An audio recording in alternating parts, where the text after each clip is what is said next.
Welcome to EPG Pathshala. I am Dr. Mandakini Borua from the Department of Cultural Studies, Tezpur University.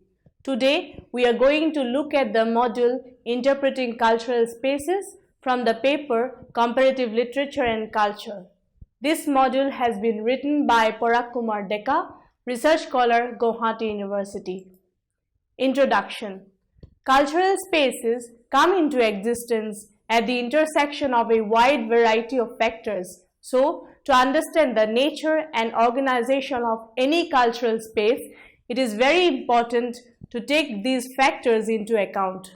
The same is true of the cultural spaces of rural areas as well. Before delving into the discussion of different cultural spaces of rural areas, it is necessary to understand the socio-economic and geographical characteristics of rural life. Moreover, any attempt to discuss or even understand the rural is invariably complicated by the problematic nature of the rural itself, since the definition of the rural itself is a highly contested and fiercely debated one. There are multiple ways of deciding which geographies and lifestyles can be termed as rural and of differentiating it from that of urban, and one's understanding of the rural is conditioned by these approaches.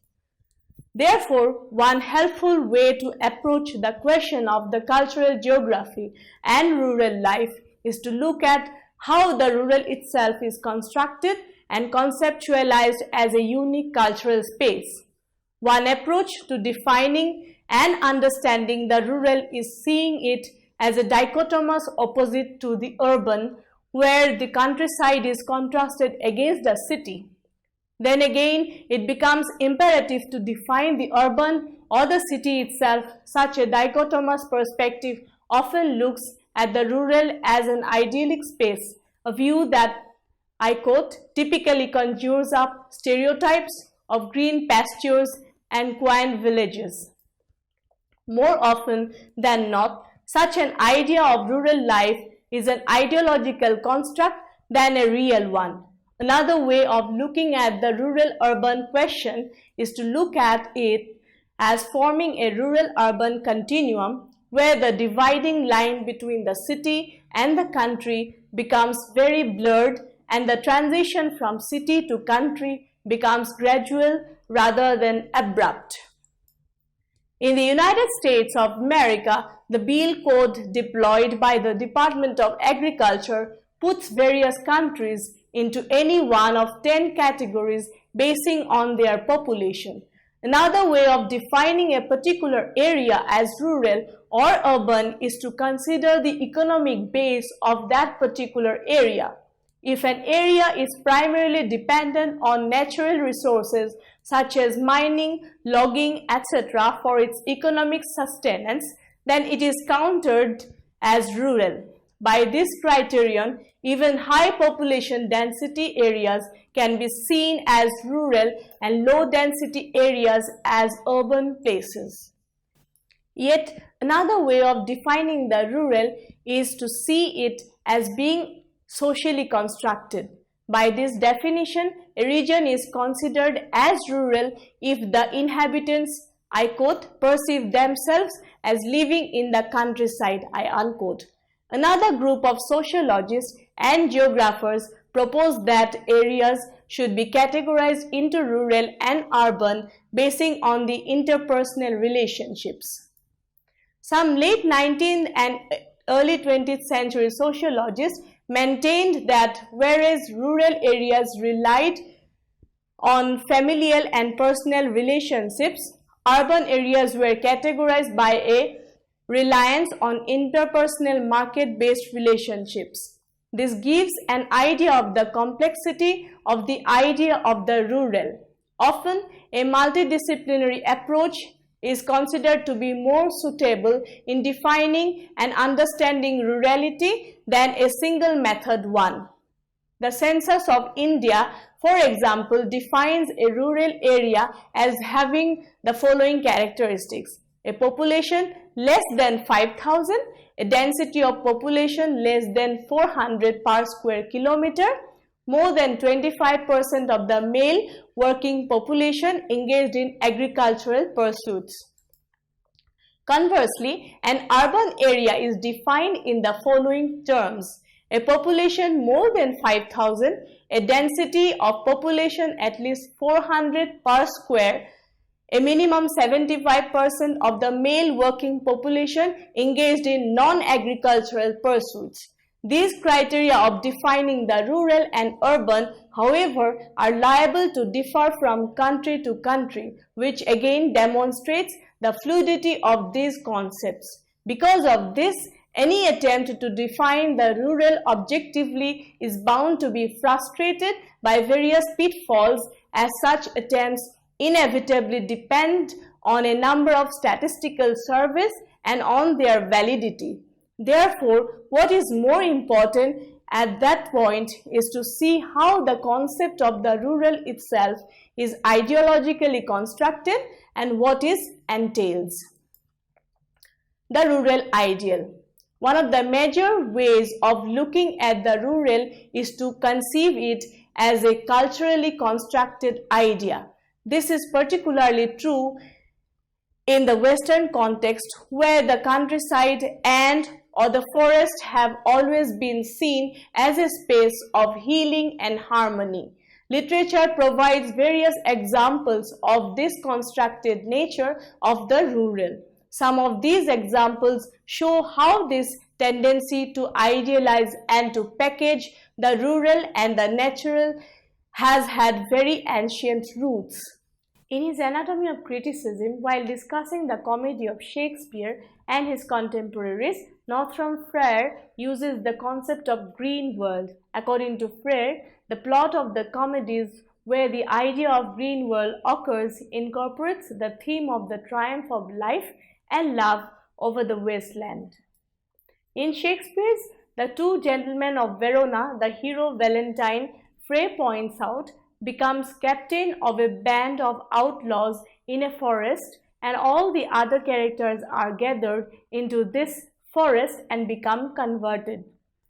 Thus, the action of the comedy begins in a world represented as a normal world, moves into the green world, goes into a metamorphosis there in which the comic resolution is achieved and returns to the normal world. The forest in this play is the embryonic form of the fairy world of A Midsummer Night's Dream, the forest of Arden in As You Like It, Windsor Forest in The Merry Wives, and the pastoral world of the mythical sea-coasted Bohemia in The Winter's Tale. In all these comedies, there is the same rhythmic movement from normal world to green world and back again.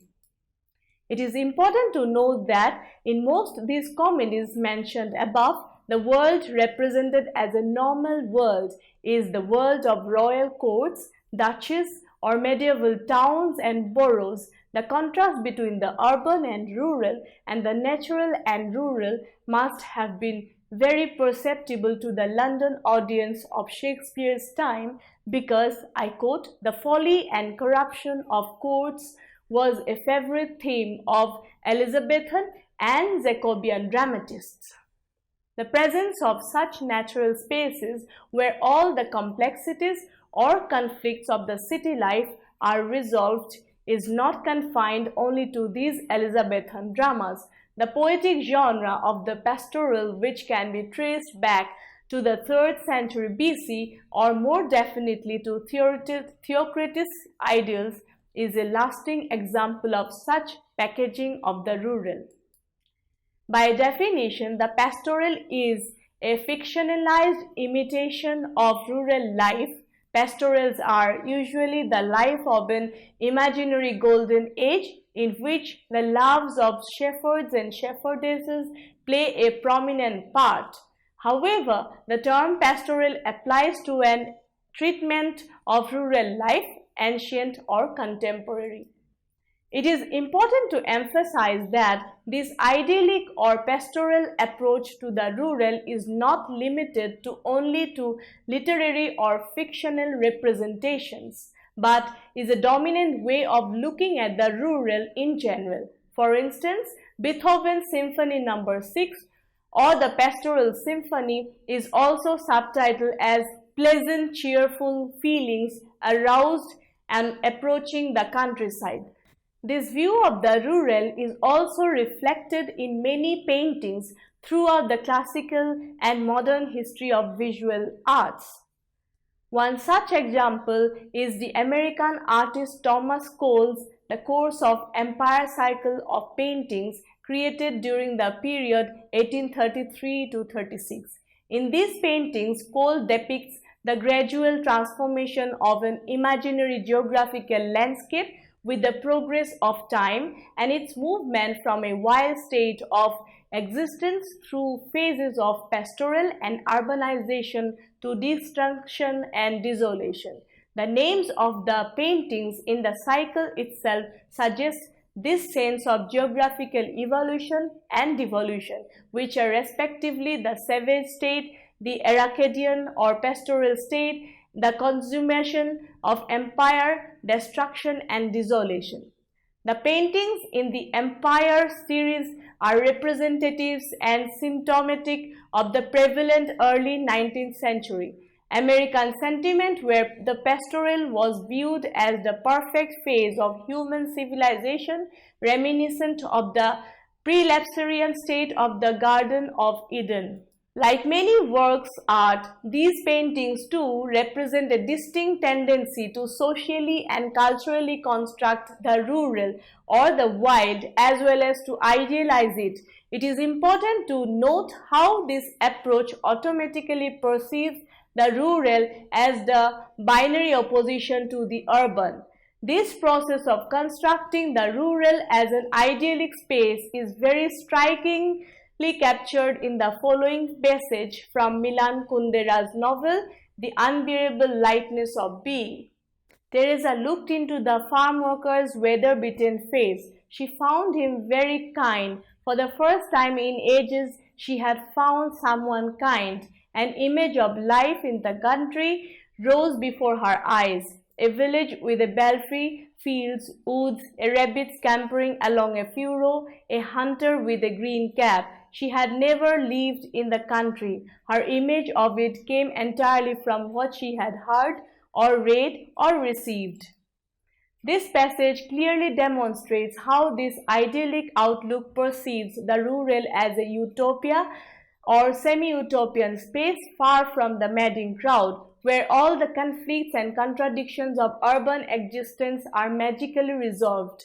However, such a view of the rural glosses over the socio-economic and ideological actuality of rural life.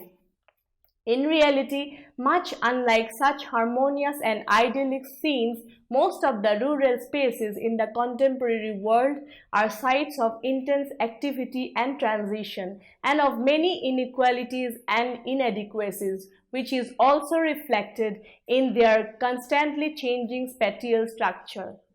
For instance, in Kundera's novel, Teresa had initially expected the rural space to be a harmonious world. Everyone came together in one big happy family with common interests and routines, church, services on Sundays, a tavern where men could get away from their women folk, and a hall in the tavern where a band played on Sundays and the village danced. But later she finds out that under communism, however, village life no longer fit the age-old pattern. The church was in the neighboring village and no one went there. The tavern had been turned into offices, so the men had nowhere to meet and drink beer. The young people nowhere to dance. Celebrating church holidays was forbidden and no one cared about their secular replacements.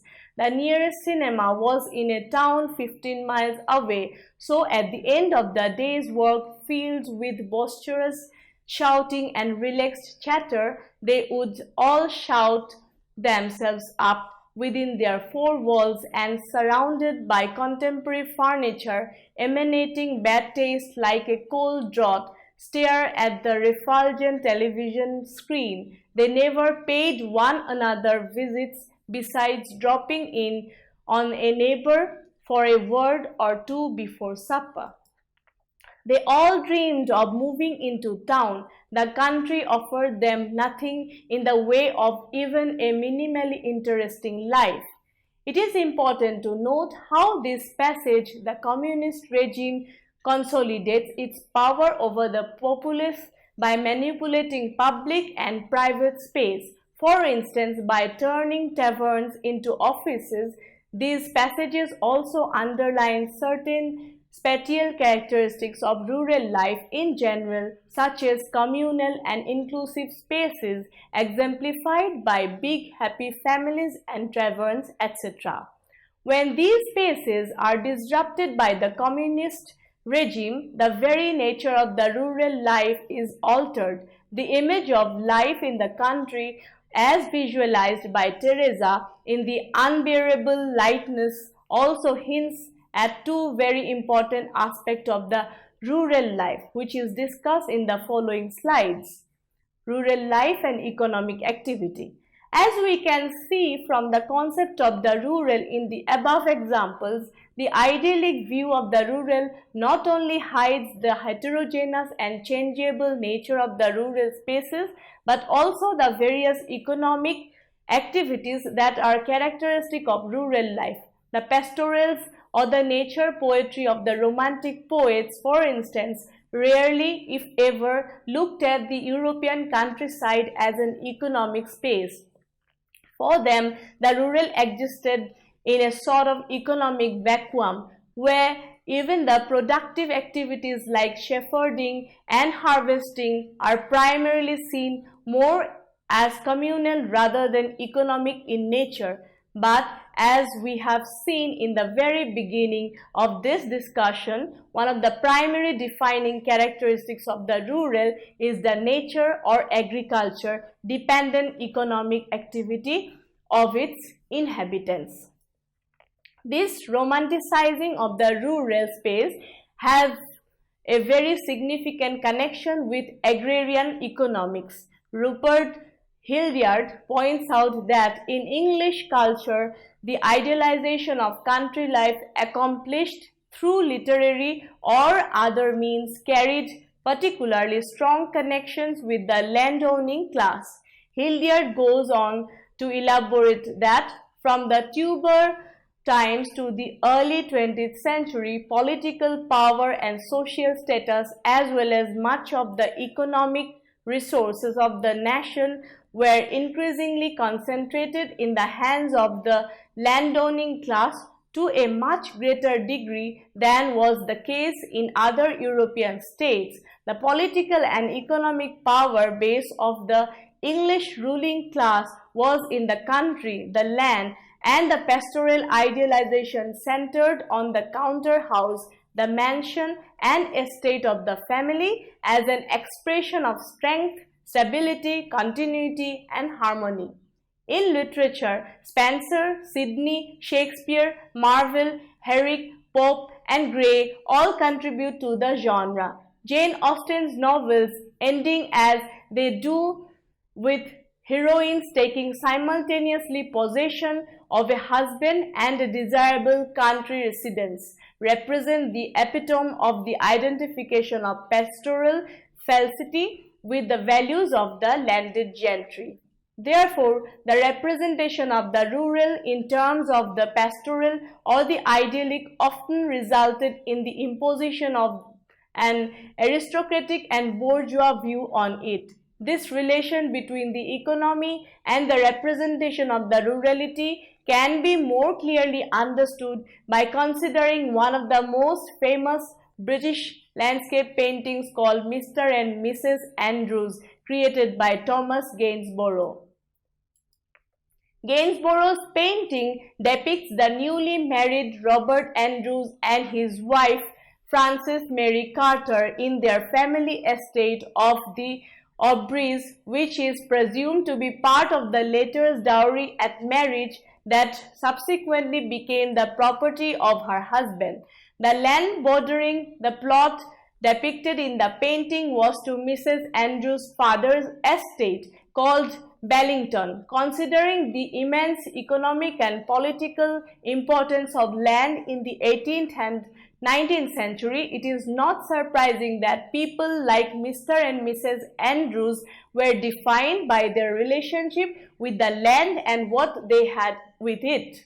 Over the years, critics have pointed out a number of significant aspects of the painting, such as the sprawling sweep of the well-organized landscape, which includes arable lands, pastures and coppices, elevated position of the Andrews in the entire landscape, suggesting a distanced and commanding view of the land, and gun and retriever proclaiming Mr. Andrews' right to hunt in his land.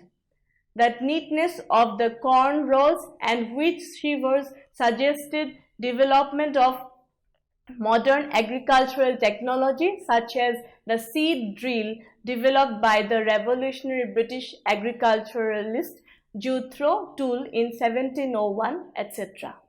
Another very conspicuous characteristic of the painting is the total absence of any farm laborers in the landscape, which reinforces the idea of the rural ideal being an ideological construct of the landed gentry and of outsiders rather than of the rural folks themselves. Other critics have pointed out that the painting also hints at other more deeper and complex ideologies and issues of contemporary England, where there was a continual and increasing challenge to the political ideology of the land and land ownership from the growing towns and cities.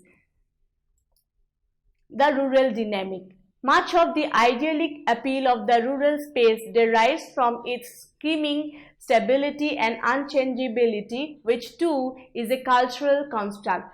Unlike the cities, which are seen as spaces of constant flux and commotion, the village and the countryside is perceived as unchanging and as an escape from the urban industrial society characterized by tension, strife, pollution, and general misery.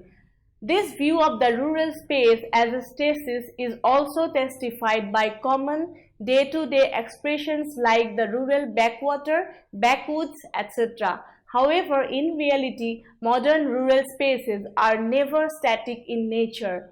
Even the most stagnant of societies have elements that disturb this quietude, which ultimately results in alienation of the spatial fabric of the rural society.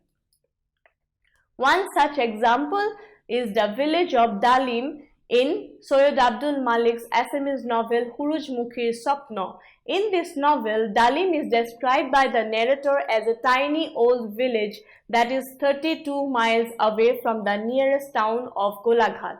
The villagers of Dalim were, we were told, not very remote from the town, yet very far away, people of the present, yet inhabitants of some ancient age. The broad light of the sun daily shone on it, yet surrounding Dalim was the primordial darkness of impenetrable forests.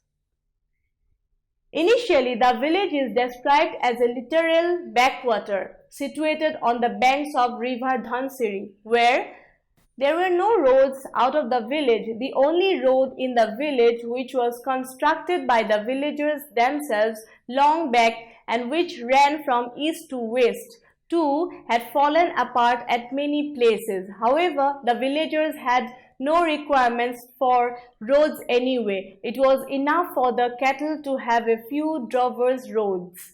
As for the people, all they need was to somehow find their way onto the banks of the Dhansiri.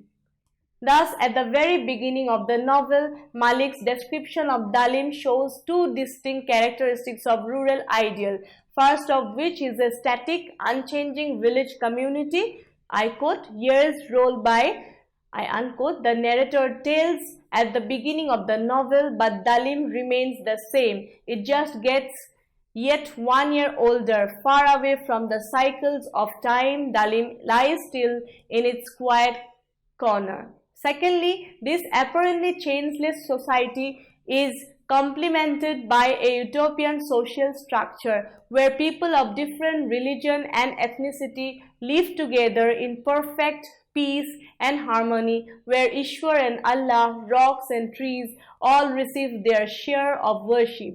The only calamity and disruptions in Dalim were natural ones.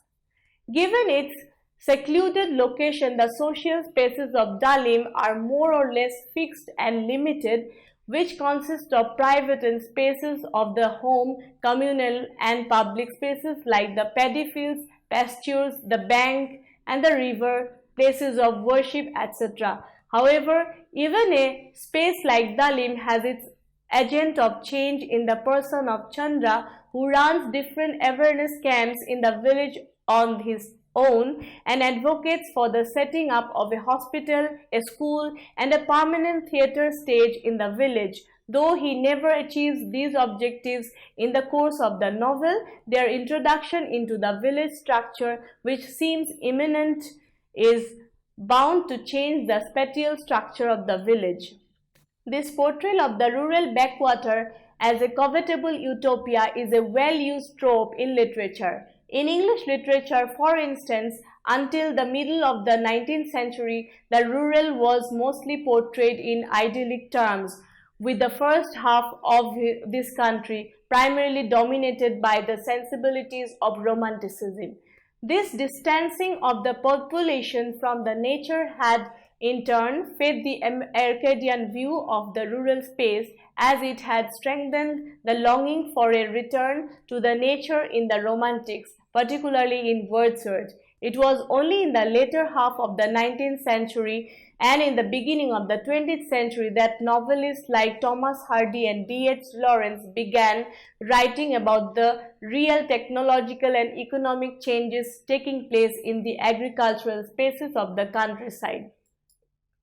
In many places in the world, technological intervention in the rural traditional modes of production has played significant role in the transformation of rural landscapes as well as spatial arguments of rural life. For instance, the introduction of threshing machines in the English agricultural scene had put such a large number of farm workers out of work that it had given rise to what has come to be known as the swing riots, where the workers had destroyed the threshing machines in their farms.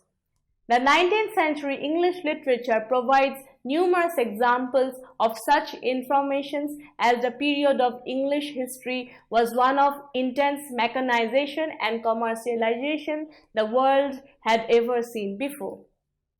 Throughout the world, increased economic development and technological intervention had blurred the boundaries between the rural and the urban and have given rise to fuzzy spaces known as the rural-urban continuum. Such traditional areas are particularly noticeable in the United States, where the landscape is characterized by large farms abutting, encroaching suburbanization, followed by a gradual transition into a deteriorating urban residential zone and central business district. Benjamin Disraeli's description of Marnie in his 1845 novel Sibyl, Two Nations presents a similar landscape. The situation of the rural town of Marnie was one of the most delightful easily to be imagined. In a spreading dale contiguous to the margin of a clear and lively stream, surrounded by meadows and gardens and backed by lofty hills, undulating and richly wooded, the traveller on the opposite heights of the dale would often stop to admire the merry prospect that recalled to him the traditional epithet of his country. Beautiful illusion, for behind that laughing landscape, penury and disease fed upon the vitals of a miserable population. After the description of this idyllic beauty, the narrator goes on to describe the interior of the town, which was in stark contrast to the agrarian beauty.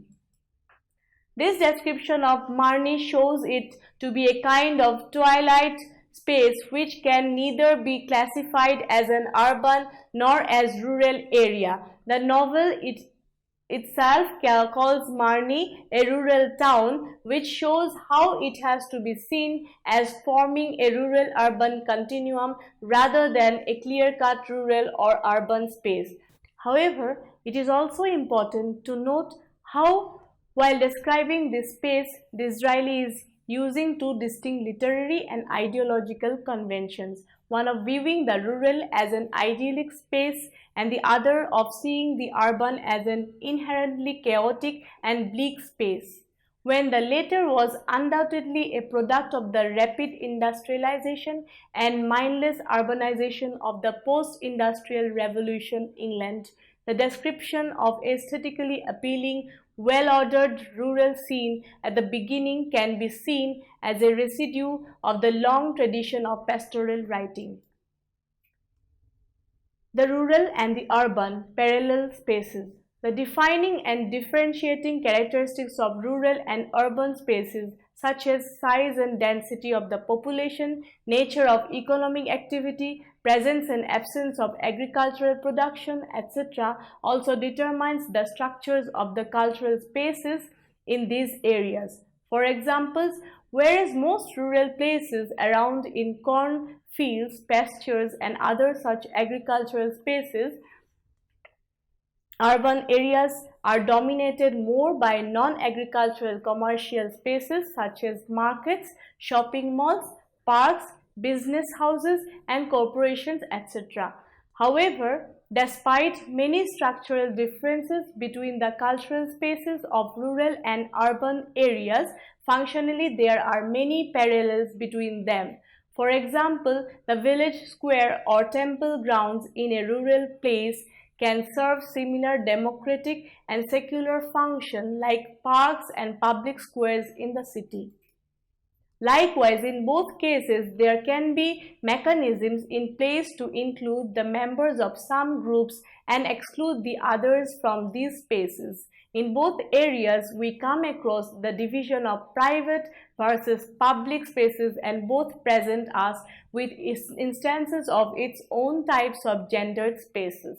Despite some inevitable and essential differences in the structure and nature of these spaces, they all essentially serve the similar purposes of inclusion and exclusion and exertion of power. Conclusion. So far, we have discussed different perspectives on the rural itself rather than discussing different types of spatial organizations within the rural. The reason for doing so is that the nature and characteristics of cultural spaces vary greatly from culture to culture, which also applies to the cultural spaces of rural life. Moreover, given the dynamic nature of rural life, the spatial characteristics of a particular rural area are also very likely to change over an extended period of time. This means that while studying the structure of cultural spaces in the rural areas, one has to take a relativistic view as what might be true of the rural spaces of one particular time and cultural might not apply to the rural spaces of another culture or another age. There would be, for instance, significant differences in the spatial structures of a medieval Japanese village and the modern-day Japanese countryside, and therefore while discussing these rural spaces, one must take these cultural and historical contexts into account. Moreover, it is also very important to note that with times the general as well as scholarly perception of the village too undergoes great changes. One such example is the highly contested idea of the Indian village. Much like the Western concept of the rural ideal or the pastoral, one of the dominant views on the Indian village has been the idea of the rural as a static space. As the authors of Srinivas and Shah have pointed out, this view had its ardent supporters in the likes of Karl Marx and Mahatma Gandhi and their followers. Thus, the static village is a point made by almost all the scholars associated with the British Raj.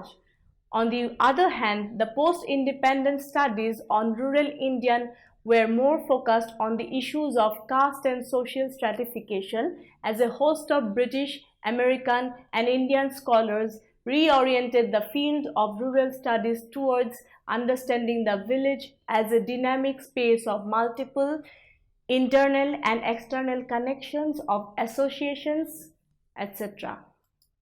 Given the complex and dynamic nature of the discipline of rural studies itself, it is imperative to understand the different ways of perceiving and understanding the rural itself before going on to study the different spaces within the rural. Moreover, because of the ever-increasing attention of scholars and researchers to rural studies, the study of the cultural spaces of rural life has become a highly specialized and culture-specific affair.